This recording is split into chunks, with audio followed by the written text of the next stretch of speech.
ముందుగా ఢిల్లీ వెళ్దాం. ఢిల్లీ సీఎంగా ఎవరు బాధ్యతలు చేపడతారనే దానిపైన సర్వత్రా ఆసక్తి నెలకొంది. రేసులో పర్వేష్ వర్మ, విజేందర్ గుప్తా, ఆశీష్ సూద్ పేర్లు ప్రముఖంగా వినిపిస్తున్నాయి. హస్తినలో బీజేపీ 27 ఏళ్ల తర్వాత ప్రభుత్వం ఏర్పాటు చేయబోతోంది. ఢిల్లీ నూతన సీఎం ప్రమాణ స్వీకారోత్సవానికి సర్వం సిద్ధమవుతోంది. ఇందుకు రామ్ లీలా మైదాన్ ముస్తాబవుతోంది. ఢిల్లీ నుంచి పూర్తి సమాచారం కరెస్పాండెంట్ కళ అందిస్తారు. కళ, ఈ ముగ్గురు పేర్లు ప్రముఖంగా వినిపిస్తున్న నేపథ్యంలో ఎవరిని కన్ఫర్మ్ చేసే అవకాశాలున్నాయి? ఎటువంటి ఏర్పాట్లు జరుగుతున్నాయి అక్కడ? శ్రీదేవి, దాదాపు 27 సంవత్సరాల తర్వాత ఢిల్లీ బాదుషా ఎవరన్నది మాత్రము మనకు ఫిబ్రవరి 20వ తేదీన సాయంత్రం 4 గంటల 30 నిమిషాలకి ఇక్కడ ప్రమాణ స్వీకారం జరగబోతుంది రామ్లీలా మైదానం. ఇప్పుడు మీరు చూస్తున్నారు, ఇక్కడ రామ్లీలా మైదానం ముస్తాబవుతుంది. దాదాపు మనకు 1,00,000 నుంచి 2 లక్షల మంది కూడా ఇక్కడ కార్యకర్తలు, తర్వాత అన్ని రాష్ట్రాలకు సంబంధించినటువంటి ముఖ్యమంత్రులు, తర్వాత ఢిల్లీలో ఉన్నటువంటి దాదాపు ప్రజలు, ముఖ్యమైనటువంటి పారిశ్రామికవేత్తలు, తర్వాత ముఖ్యమైనటువంటి వ్యక్తులకు 12,000 నుంచి 16,000 మంది అతిథులకు కూడా ప్రత్యేక ఆహ్వానాలు వెళ్తున్నాయి. అయితే దీనికి సంబంధించినటువంటి పూర్తి బాధ్యతలు కొంత కీలకమైనటువంటి వ్యక్తులకు కూడా అప్పగించడం జరిగింది. అంతేకాకుండా దేశంలో ఉన్నటువంటి ముఖ్యమైనటువంటి స్వామీజీలు కూడా ఈ ప్రమాణ స్వీకారానికి వస్తున్నట్లు కూడా సమాచారం ఉంది. ఈ రోజే మనకు కొద్దిసేపటి క్రితమే దీనికి సంబంధించినటువంటి పూర్తిగా ఏదైతే ప్రమాణ స్వీకారానికి సంబంధించినటువంటి కార్యక్రమాలు నిర్వహించేందుకు కూడా పనులు ప్రారంభమయ్యాయి. రామ్లీలా మైదానం, ఈ రామ్లీలా మైదానము చరిత్రలో మనకు ఎంతోమంది ఇక్కడ ప్రమాణ స్వీకారాలు చేసినటువంటి చరిత్ర ఒకవైపు ఉంది. కానీ ఫిబ్రవరి 20 తేదీన మనకు జరిగేటటువంటి ఏదైతే సాయంత్రం 4:30 గంటల సమయంలో 27 సంవత్సరాల తర్వాత బీజేపీ ప్రభుత్వాన్ని ఏర్పాటు చేసే దిశగా ఒక కీలక వ్యక్తి పేరును మనకు ఫిబ్రవరి 19వ తేదీన బీజేఎల్పీ సమావేశంలో వెల్లడి కానుంది.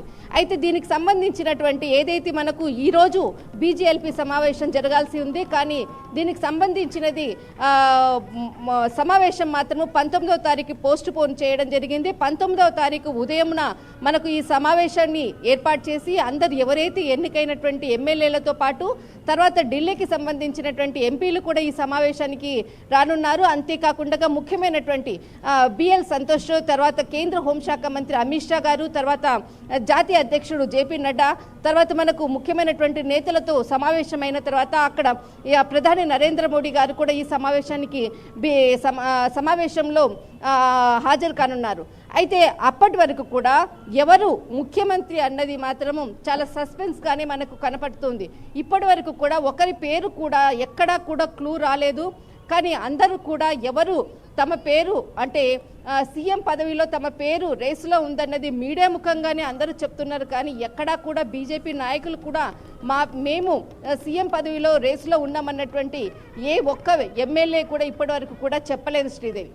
అయితే కళ, 27 ఏళ్ల తర్వాత మళ్ళీ బీజేపీ ప్రభుత్వాన్ని ఏర్పాటు చేయబోతుంది. ఒకసారి మనం పాస్ట్లోకి వెళ్తే ఢిల్లీలో ఇప్పటివరకు బీజేపీ ఎన్నిసార్లు ప్రభుత్వాన్ని ఏర్పాటు చేస్తుంది అనుకోవచ్చు? మనకు గత చరిత్రలో బీజేపీకి సంబంధించినటువంటి హిస్టరీ చూసామంటే 1980 సంవత్సరంలో జనసంఘ్ పేరుతో బీజేపీ ఉన్నది. ఎప్పుడైతే 1980లో జనసంఘ్ నుంచి బీజేపీగా నా పేరు మారడంతో అక్కడి నుంచి బీజేపీ ఈ కార్యకలాపాలు అంటే బీజేపీకి సంబంధించినటువంటి రాజధానిలో ఇక్కడ ప్రభుత్వాన్ని ఏర్పాటు చేసే దిశగా కార్యకర్తలందరూ కూడా నడుం కట్టారు. అంటే ఇక్కడ ప్రభుత్వాన్ని ఏర్పాటు చేసే దిశగా కూడా ప్రతి వ్యక్తి కూడా పనిచేశారు. కానీ 1980 నుంచి 1993 వరకు కూడా ప్రతి వ్యక్తి కూడా కార్యకర్త కూడా ప్రభుత్వం కొరకు కూడా మొత్తం దేశవ్యాప్తంగా కూడా బీజేపీ విస్తరించే విధంగా కూడా అందరూ కూడా పనులు చేశారు.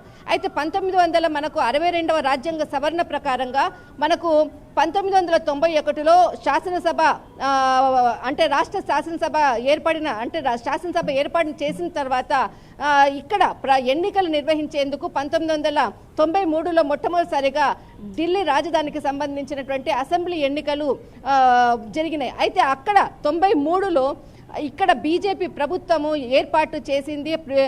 ప్రభుత్వాన్ని ఏర్పాటు చేసేది మొట్టమొదటి బీజేపీ ప్రభుత్వానికి ఇక్కడ మదన్ లాల్ ఖురానా బీజం వేశారు. మదన్ లాల్ ఖురానా ఢిల్లీ బాదుషా అనేసి ప్రతి ఒక్కరు కూడా షేర్ షా అనేసి అప్పట్లో అంటే దాదాపు 1993లోనే ఆయన చాలా ప్రాముఖ్యమైనటువంటి పాత్రను బీజేపీ ఢిల్లీలో ప్రభుత్వాన్ని ఏర్పాటు చేసే దిశలో ఆయన కీలకమైనటువంటి వ్యక్తి. అందుకే అక్కడ 1993లో ముఖ్యమంత్రి పదవిని ఖురానాకు అప్పగించడము, తర్వాత ఖురానాకు మీద ఒక హవాలా కేసుకు సంబంధించినటువంటి మనకు హవాలా కేసుకు సంబంధించిన దాంట్లో ఆయన పేరు ఉండడంతో ఆయనను దాదాపు మనకు 27 నెలలు ముఖ్యమంత్రిగా పనిచేశారు. ఆ తర్వాత అంటే మదన్ లాల్ ఖురానా తర్వాత సాహిబ్ సింగ్ వర్మ అంటే బీజేపీలోనే మరొక వ్యక్తి ఎప్పుడైతే బీజేపీకి సంబంధించినటువంటి నేత ఖురానా మనకు రాజీనామా చేయడంతో సాహిబ్ సింగ్ వర్మ 31 నెలలు పనిచేయడం జరిగింది. దాదాపు 30 ఆయన మీద అంటే అప్పుడు మనకు వెల్లుల్లి అంటే మనకు తెలుగులో అంటారు మనకు ఉల్లిగడ్డ అని అంటారు. ఉల్లిగడ్డకు చాలా అధిక రేటు రావడంతో ఆయనపై చాలా తీవ్రమైనటువంటి విమర్శలు వచ్చాయి. ఆ విమర్శల నేపథ్యంలో ఆయన కేవలం 31 నెలలు మాత్రమే ఆయన సీఎంగా పనిచేయడం జరిగింది. తర్వాత మనకు మహిళా ముఖ్యమంత్రి సుష్మా స్వరాజ్ దాదాపు 52 రోజులు మాత్రమే ఆమె పనిచేసింది. అంటే 93 నుంచి 98 వరకు ముగ్గురు ముఖ్యమంత్రులు బీజేపీ ముఖ్యమంత్రులు పనిచేసినటువంటి చరిత్ర ఈ ఢిల్లీ రాజధానికి గత ప్రభుత్వంలో ఉన్నటువంటి హిస్టరీ. అయితే దాదాపు 27 నెలలు మనకు మదన్ లాల్ ఖురానా, 31 నెలలు మనకు సాహిబ్ సింగ్ వర్మ, 52 రోజులు సుష్మా స్వరాజ్. ఆ తర్వాత బీజేపీ ప్రభుత్వానికి సంబంధించినటువంటి అనేక విమర్శల నేపథ్యంలో తర్వాత మనకు కాంగ్రెస్ అధికారంలోకి రావడము, 13 సంవత్సరాలు శీలా దీక్షిత్ పరిపాలన నడవడము, కాంగ్రెస్ అధికారంలో ఉండడము, కాంగ్రెస్ తర్వాత ఆమ్ ఆద్మీ పార్టీ ప్రభుత్వాన్ని ఏర్పాటు చేసింది. దాదాపు 27 సంవత్సరాల తర్వాత బీజేపీ ఈసారి మనకు అంటే ఏదైతే 1993 సంవత్సరంలో 70 స్థానాల్లో అప్పుడు జరిగినటువంటి ఎలక్షన్స్లో అంటే బీజేపీ 49 స్థానాలను గెలుచుకుంది. ఈసారి 48 స్థానాలు. అప్పటికి ఇప్పటికీ సేమ్ అప్పుడు ఎంత సంఖ్య వచ్చిందో 49 స్థానాలు వచ్చిందో ఇప్పుడు 48 స్థానాలు. ఒకే ఒక స్థానము కొంత మార్పు మాత్రమే. అక్కడ కాంగ్రెస్ వచ్చి మనకు 14 స్థానాలను గెలుచుకుంది 1993లో. ఈసారి మనకు జీరో బ్యాలెన్స్ అని చెప్పొచ్చు. ఇలాంటి మార్పు మాత్రము గతంలో ఇప్పటికి మనం కంపేర్ చేసుకుంటే బీజేపీ చాలా పుంజుకున్నది. దాదాపు 27 సంవత్సరాల తర్వాత ఈసారి ఏదైతే మనకు ఫిబ్రవరి 20వ తేదీన సాయంకాలం 4:30కు ప్రమాణ స్వీకారం ఏర్పాటు చేయబోతున్నారు. కీలక వ్యక్తి ఎవరన్నది మాత్రము మనకు 19వ తేదీన ఇక్కడ వారి పేరును ప్రకటించబోతున్నారు. శ్రీదేవి అయితే కళ ఇప్పుడు ప్రమాణ స్వీకారానికి ఒకవైపు జోరుగా ఏర్పాట్లు జరుగుతున్నాయి. అండ్ ఈ ముగ్గురు పేర్లతో పాటు ఇంకొక 2 మహిళల పేర్లు కూడా వినిపిస్తున్నాయి కదా. అంటే ఈసారి బీజేపీ కాస్త భిన్నంగా ఏమైనా మహిళల్ని ఏమైనా ముఖ్యమంత్రి చేసే అవకాశాలు కనిపిస్తున్నాయా?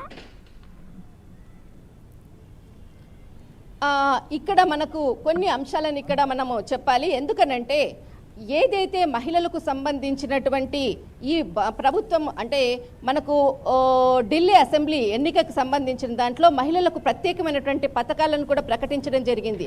దీనికి సంబంధించినటువంటిది అంటే పథకాలు ఎక్కువగా ఉండడం వల్ల ఈసారి మహిళా నేతలకు అవకాశం చాలా తక్కువగా ఉందన్నటువంటి వాదన మాత్రము చాలా మటుకు వినపడుతుంది. కానీ ఒకరి పేరు చాలా ప్రత్యేకంగా వినపడుతుంది. మనకు రేఖా శర్మ ఇప్పుడు ప్రస్తుతం ఆమె ఎమ్మెల్యేగా గెలిచినటువంటి వ్యక్తి. ఈమె పేరు మాత్రమే మనకు ఎక్కువగా వినపడుతుంది. మరొకరికి మనకు ఏదైతే గతంలో 1993లో ముఖ్యమంత్రిగా పనిచేసినటువంటి సాహిబ్ సింగ్ వర్మ కుమారుడే ఇక్కడ మనకు కేజ్రీవాల్ మీద గెలిచినటువంటి వ్యక్తి మనకు న్యూఢిల్లీ కాన్స్టిట్యుయెన్సీ నుంచి గెలిచాడు, పర్వీందర్ వర్మ.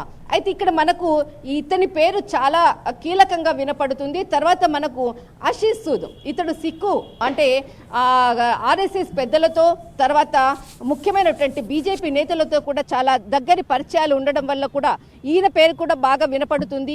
తర్వాత మనకు విజయేంద్ర గుప్తా పేరు వినపడుతుంది. విజయేంద్ర గుప్తా కమ్యూనిటీకి సంబంధించినటువంటి వ్యక్తి. ఇక్కడ చాలా సంవత్సరాలుగా ఇక్కడ అందరితో కూడా సంబంధాలు ఉన్నటువంటి వ్యక్తి విజయేంద్ర గుప్తా పేరు. చాలా మటుకు వీరు ముగ్గురు పేరు మనకు వినపడుతుంది. కానీ ఇక్కడ మనం కొన్ని కమ్యూనిటీల పరంగా ఇక్కడ మనము ఢిల్లీకి సంబంధించినటువంటి క్యాలిక్యులేషన్స్ వేసుకుంటే జాట్కు సంబంధించింది పర్వేష్ వర్మ పేరు ప్రముఖంగా వినపడుతుంది. ఇక్కడ ఢిల్లీలో మనకు జాట్ కమ్యూనిటీ, గుప్తా కమ్యూనిటీ, తర్వాత మనకు ఇక్కడ ఉన్నటువంటి ఏదైతే సిక్ కమ్యూనిటీ, ఈ విధంగా డివైడ్ చేసి దానికి తగ్గట్టుగా ఇక్కడ ఎవరైతే ముఖ్యమైనటువంటి నేతలను ఎంపిక చేసేటటువంటి బాధ్యత మాత్రము కేవలము ప్రధాని నరేంద్ర మోడీ గారు, కేంద్ర హోంశాఖ మంత్రి అమిత్ షా గారు, వీరి ఇద్దరు మాత్రమే అభ్యర్థి ఎవరు అన్నది మాత్రము ఎంపిక చేసేలా వీరిద్దరి నిర్ణయమే ఫైనల్. శ్రీదేవి. రైట్ కళ, thank you for updates. So చూద్దాం ఇంకొన్ని రోజుల్లో, దాదాపు ఒక 2-3 రోజుల్లోనే ఢిల్లీ పీఠాన్ని ఎవరు అధిష్ఠించారు.